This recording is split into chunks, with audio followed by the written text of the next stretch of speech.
It's a ghost company. Host company, ফলে সেক্ষেত্রে আমার সমন যাওয়ারও কোনো অপশন নেই আর কি, ভূতকে আমি আর কি সমান পাঠাতে পারবো না।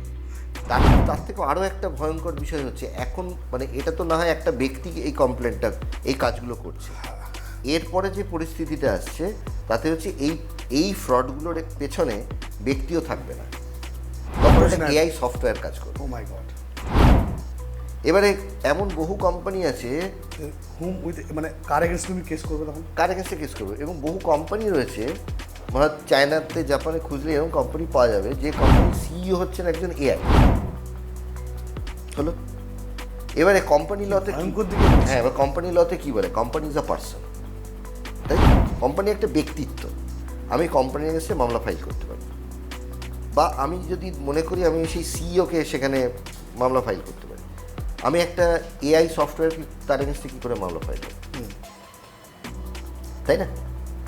ফলে এই যে সিচুয়েশনগুলো কিন্তু আমাদের ফিউচার যে প্রবলেম, এই প্রবলেমগুলো কিন্তু এআই দিয়ে আসবে পরে।